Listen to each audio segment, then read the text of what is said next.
శరణ్య, నేను ఏ తప్పు చేయలేదు సార్, ప్లీజ్ దయచేసి నన్ను వదిలేయండి అని చెప్పి ఎంత బతిమలాడుతున్న పోలీసులు వినిపించుకోకుండా శరణ్యని అరెస్ట్ చేసి పోలీస్ స్టేషన్కి తీసుకుని వెళ్తారు.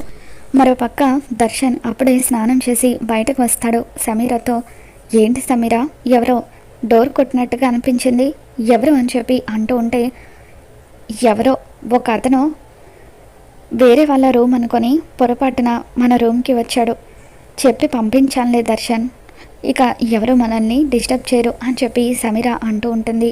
ఓ అవునా అని చెప్పి దర్శన్, ఇంతకీ ఆ శరణ్య ఎక్కడికి వెళ్ళిందో, ఉదయం నుండి అసలు కనిపించనే లేదు అని చెప్పి అంటూ ఉంటే, మనం హ్యాపీగా టైం స్పెండ్ చేయడానికి వచ్చినప్పుడు ఆ శరణ్య గోల మనకెందుకులే దర్శన్, మనమిద్దరం క్లోజ్గా ఉండడం చూడలేక ఎక్కడికైనా దూరంగా వెళ్ళిపోయి ఉంటుంది అని చెప్పి సమీర అంటూ ఉంటుంది.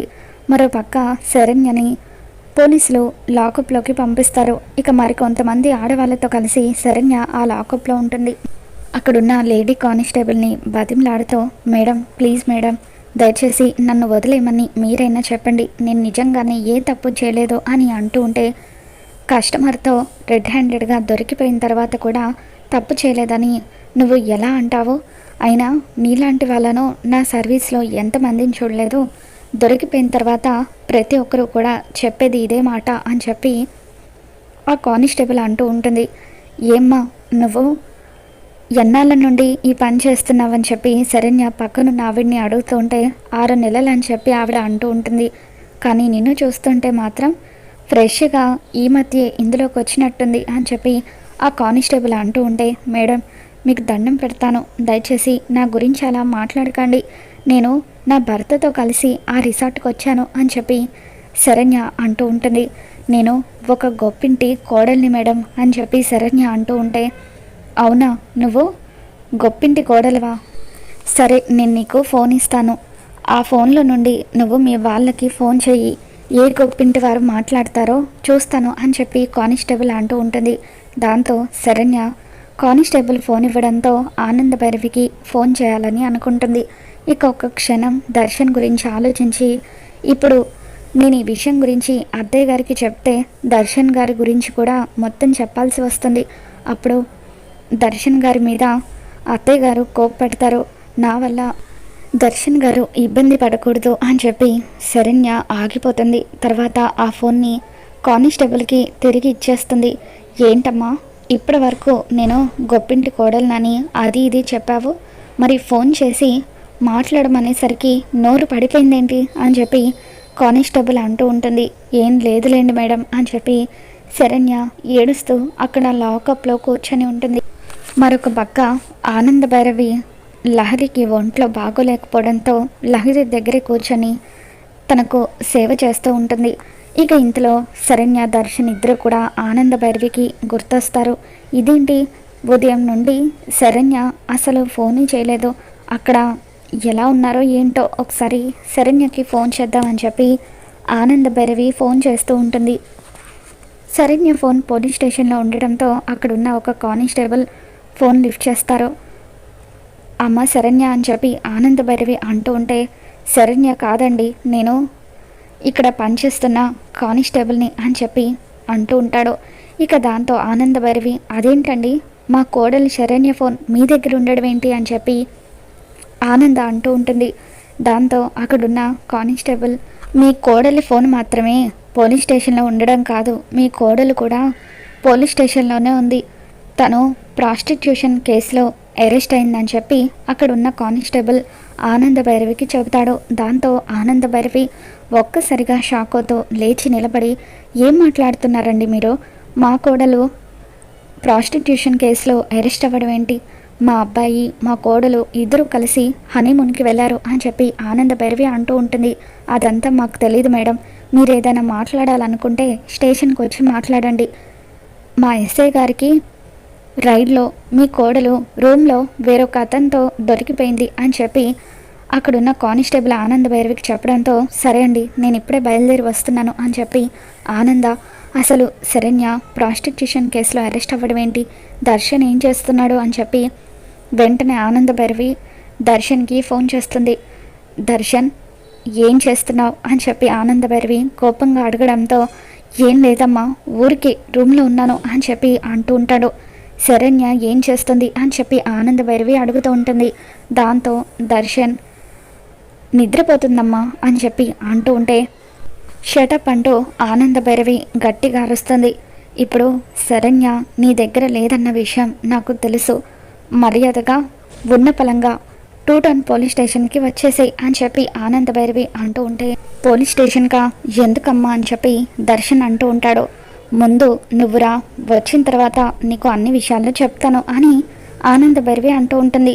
దాంతో దర్శన్ పద సమీర, మనం వెంటనే పోలీస్ స్టేషన్కి వెళ్ళాలి అని అంటూ ఉంటే సమీర టెన్షన్ పడుతూ ఏంటి దర్శన్ పోలీస్ స్టేషన్కా ఎందుకు అని అంటూ ఉంటుంది. అదంతా నాకు తెలీదు, అమ్మ ఫోన్ చేసి రమ్మని చెప్పింది, వెళ్దాం పద అని అంటూ ఉంటే అది కాదు దర్శన్ అని సమీర అంటూ ఉంటుంది. దాంతో దర్శన్ లేట్ చేయొద్దు, లేట్ చేస్తే అమ్మకి కోపం వస్తుంది, పద అంటూ అలా సమీరాని వెంట పెట్టుకొని దర్శన్ పోలీస్ స్టేషన్కి వస్తాడు. ఇక అక్కడికి దర్శన్ సమీర ఇద్దరు వచ్చేసరికి అప్పటికే ఆనందభైరవి పోలీస్ స్టేషన్కి వచ్చి ఉంటుంది. శరణ్యని లాకప్లో చూడగానే ఆనంద ఎంతగానో బాధపడుతూ అమ్మ శరణ్య నువ్వేంటమ్మా ఇక్కడ అని చెప్పి అంటూ ఉంటే అత్తయ్యగారు నేను ఏ తప్పు చేయలేదని ఎంత చెప్పినా వినకుండా ఇన్స్పెక్టర్ గారు నన్ను అరెస్ట్ చేశారు అని చెప్పి అంటూ ఉంటుంది. ఆనందభైరవి ఇన్స్పెక్టర్తో కోపంగా ఇన్స్పెక్టర్ గారు ఏంటిది, ఎవరినైనా అరెస్ట్ చేసే ముందు వెనక చూసుకో అక్కర్లేదా, హనీమూన్కి వచ్చిన నా కోడల్ని మీరు అలా ఇలా అరెస్ట్ చేస్తారు అని చెప్పి ఆనంద అంటూ ఉంటుంది. దర్శన్ అమ్మ అంటూ ఆనందభైరవి దగ్గరికి వస్తాడు.